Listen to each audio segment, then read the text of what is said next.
Ray optics पे थोड़ा सा देखते हैं हम लोग। ये रे ऑप्टिक्स पे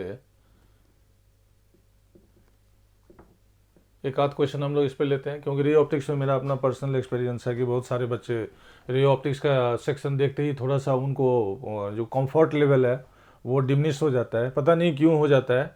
जबकि रे ऑप्टिक्स बहुत ही वाइटल है, एज यू नो कि रे ऑप्टिक्स प्लस जो वेव ऑप्टिक्स है ये दोनों मिला के आई थिंक या जो है this is the 20% of the whole syllabus. 20% of whole syllabus ही आ जाता है 12th पार्ट की यदि हम बात करें तो। और बेसिकली इसमें कोई ऐसा हिकअप्स होना नहीं चाहिए, क्योंकि यदि आपका ज्योमेट्रिकल कॉन्सेप्ट यदि अच्छा है तो फिर रे ऑप्टिक्स का क्वेश्चन भी आराम से बनता है। थोड़ा मोड़ा जो है आपको थोड़ा सा विजुअलाइज करना पड़ेगा फिगर्स को खास के। That is why this ray optics is also known as geometrical optics. इसको हम लोग जियोमेट्रिकल ऑप्टिक्स भी बोलते हैं। तो ओबियस है, जैसे यहाँ ज्योमेट्री आ गया, इसका मतलब फिगर इसमें जो है बहुत इंपॉर्टेंट रोल प्ले करेगा। खास के आपको एंगल्स देखना होगा कि कौन सा एंगल किस एंगल के बराबर है, फिर उस एंगल का यूज हम कहाँ कर सकते हैं। तो इस चीज़ को थोड़ा सा इस पर पकड़ होनी चाहिए। तो यदि आप हमारे साथ कंटिन्यू रहेंगे और जुटते रहेंगे तो मैं एक से एक कॉम्प्लिकेटेड क्वेश्चन जो है उसको यहाँ पे ब्रीफ में समझाऊंगा और कुछ आपको आइडिया भी दूंगा कि कोई टफ क्वेश्चन को कैसे हम लोग स्टार्टअप करें और कैसे बनाएं और जल्द से जल्द हम लोग कैसे सिलेबस को ख़त्म कर सकते हैं। तो ये बहुत इंपॉर्टेंट चीज़ है। तो आज हमने थोड़ा सा इस पर एक ऐसा ही एक क्वेश्चन उठाया है कि सपोज करते हैं कि ये मेरा एक मीडियम है, ये डेंसर मीडियम है, ये मेरा डेंसर मीडियम है, कोई भी ये डेंसर मीडियम ले लेते हैं हम लोग। और यहाँ पे कोई मान लीजिए कि पॉइंट लाइक ऑब्जेक्ट है और व्यूअर कहीं पे यहाँ है, यहाँ से उसको आप देख रहे हो। तो क्या होगा कि इसको यदि मैं एक नॉर्मल बना लूँ ऐसे, तो ये लाइट कहीं ऐसे जाएगी, फिर यहाँ पे हम एक नॉर्मल ले लेते हैं तो ये कहीं ऐसे जाएगी, बिकॉज यहाँ डेंसर से रेयर में जाएगा। तो इसको यदि हम बैक करेंगे तो ये जो ऑब्जेक्ट है इसका इमेज कहीं यहाँ बन रहा है। तो ये व्यूअर को क्या लगेगा कि ये ऑब्जेक्ट यहाँ नहीं होकर के यहाँ पे आ गया, राइट। तो let's say this point is a. तो ये जो ए आई आ गया इनका, ये अपरेंट पोजीशन आ गया, और जो ए ओ है ये मेरा इनका रियल पोजीशन है। इसी को हम रियल डेप्थ भी बोल सकते हैं। करने का मेरा मतलब है जो मेरा ए ओ है वो मेरा क्या आ जाएगा, रियल डेप्थ आ जाएगा, और जो ए आई है बेसिकली ये अपरेंट डेप्थ आ जाएगा। तो ये व्यूअर मेरा कहाँ है अभी, रेयर मीडियम में, और जो ऑब्जेक्ट है वो कहाँ है, डेंसर मीडियम में। एक बड़ा इल्यूजन यहाँ पे होता है बच्चों में, मैंने देखा है कि लाइट कहाँ से कहाँ जाएगी। तो ऑब्वियसली मैं इस चीज़ को व्यू करना चाह रहा हूँ, but light will come from this object to the आई।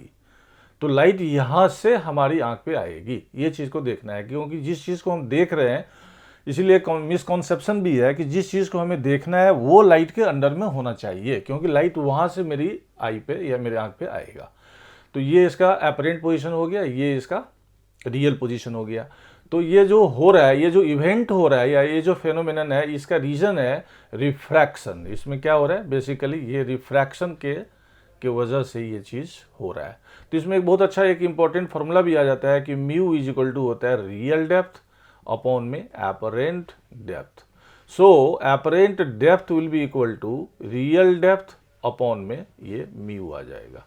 ठीक है, ये हम लोग यहाँ से निकाल लेंगे। आपको दिया रहेगा रियल डेप्थ कितना है, और ये जो डेंसर मीडियम है इसका रिफ्रैक्टिव इंडेक्स भी आपको दिया रहेगा।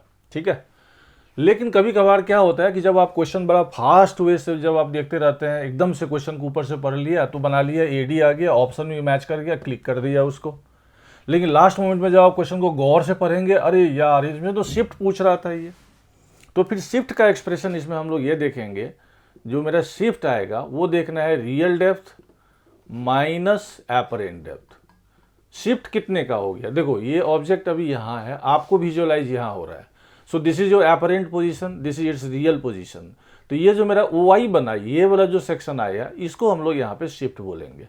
तो शिफ्ट का एक्सप्रेशन आराम से लोग निकाल सकते हैं, दिस इज रियल डेप्थ, और अपरेंट डेप्थ अभी हमने निकाला है रियल डेप्थ अपॉन में म्यू है। यहाँ आप क्या कर सकते हो, रियल डेप्थ को हम लोग यहाँ पे कॉमन ले लेंगे, तो ये आ जाएगा 1 माइनस 1 अपॉन में mu. That will be the expression for the shift. कितने का शिफ्ट हुआ, शिफ्ट का मतलब सपोज करो कि ये 16 सेंटीमीटर है, अभी ये मेरे को 10 सेंटीमीटर पे दिख रहा है, तो जो शिफ्ट होगा वो क्या होगा, 16 माइनस 10 6 सेंटीमीटर का शिफ्ट हो जाएगा। ठीक है, तो ये मैंने रे ऑप्टिक्स पे थोड़ा सा एक छोटा सा क्वेश्चन लिया था आप लोगों को इसे समझाने के लिए। लेकिन बहुत सारे क्वेश्चंस हैं, तो सवाल ये उठता है कि सर ये सब तो क्वेश्चंस काफ़ी जगह पढ़ाए हुए हैं, हर जगह ये भरा पड़ा हुआ है, तो सर आप इसमें क्या नया से नया चीज़ दे रहे हैं। तो एक्चुअली मेरे साथ भी मजबूरी है, क्योंकि मैं ये देखना चाहता हूँ कि बच्चे का क्या पोजीशन है, नई पोजीशन है। एक से कॉम्प्लिकेटेड क्वेश्चन है जिसको कि हम लोग टैकल करेंगे, लेकिन सबसे इम्पोर्टेंट चीज़ यही होता है कि आपका जो कॉन्सेप्ट है वो बड़ा अच्छा होना चाहिए। जैसे एक मैं एग्जाम्पल आपको देना चाहता हूँ कि बच्चे कहाँ गलती करते हैं, और बड़ा फास्ट होकर जब वो काम करते हैं तो उनको गलती हो जाती है। तो इस चीज़ को ज़रा सा मैं एक एग्जाम्पल देना चाहता हूँ, ठीक है। तो ये ज़रा देखिए, मैं यहाँ पे एक एग्जाम्पल दे रहा हूँ। जैसे सपोज कीजिए कि ये कोई मीडियम है, let's say any denser medium. ये हमने एक डेंसर मीडियम बना लिया। ये आपका रेरर मीडियम है, ये रेरर मीडियम है। सपोज करो इसको हम लोग लेते हैं, इसका रिफ्रैक्टिव इंडेक्स है μ1 और जो डेंसर है वो उसका है μ2। तो कहीं पर भी एंगल ऑफ इंसिडेंस या एंगल ऑफ रिफ्रैक्शन के लिए सबसे पहले हमें ये नॉर्मल ड्रॉ करना होता है। अब ये नॉर्मल किसका नॉर्मल है? ये सरफेस का नॉर्मल है। ये चीज़ हमारे दिमाग में होना चाहिए कि ये जो हमने नॉर्मल ड्रॉ किया है ये सरफेस का नॉर्मल है। अब सपोज करो कि कोई इंसिडेंट लाइट यहाँ आ रही है ऐसे, तो ये मेरा एंगल ऑफ इंसिडेंस हो जाएगा। इसको क्या बोलेंगे? Angle of incidence. अभी क्या हो रहा है कि रेरर से ये डेंसर में आ रहा है, तो ये टुवार्ड्स द नॉर्मल आ जाएगा, ऐसे आ जाएगा। तो इस एंगल को हम लोग बोलते हैं एंगल ऑफ रिफ्रैक्शन। ये क्या हो गया? Angle of refraction. तो यहाँ हम यदि स्नेल्स लगाते हैं, लेट से दिस पॉइंट इज ए, ये पॉइंट को हम लोग ए लेते हैं, तो यदि यहाँ स्नेल्स लगाएं तो ये क्या बनेगा? Sine i upon sine r is equal to, यहाँ जो ये जो जोन है, यहाँ पे बहुत सारे बच्चे गलत कर देते हैं। थोड़ा सा भी वो स्पीड में रहेंगे ना, तो यहाँ पे अच्छे बच्चे गलत कर देते हैं। तो यहाँ पे आपको ये देखना है कि भाई एंगल ऑफ रिफ्रैक्शन जिस मीडियम में बना है उसका रिफ्रैक्टिव इंडेक्स ऊपर में आएगा, ये μ2 ऊपर में होगा, और जिसमें एंगल ऑफ इंसिडेंस है वो उसका रिफ्रैक्टिव इंडेक्स नीचे आएगा। तो यही यदि ये गड़बड़ हो गया तो आगे सारा गड़बड़ हो जाएगा, ठीक है। तो इस चीज़ को थोड़ा सा इसमें फोकस करना है कि ये μ2 जो है, this is the refractive index of that medium in which refraction has taken place, और जो मेरा एंगल ऑफ इंसिडेंस है वो ऐसा मीडियम है जिसमें कि एंगल ऑफ इंसिडेंस है। तो इस चीज़ को थोड़ा सा हम लोग को काफ़ी सोच के थोड़ा सा यहाँ पे स्लो मोशन में यदि काम किया जाए तो बड़ा अच्छा काम रहेगा, गलती नहीं होगी आगे जाके। तो ये मैंने थोड़ा सा दिया है।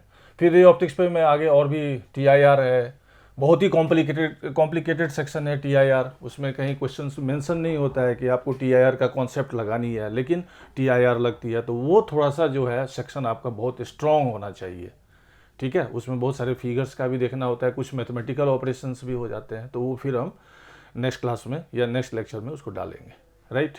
तो ये छोटा सा ऐसे हमने इंट्रोडक्शन इसमें डाला है, और आप लोग जुटिए हमारे साथ, और सिलेबस को जितना जल्दी होगा बाइंड अप करेंगे।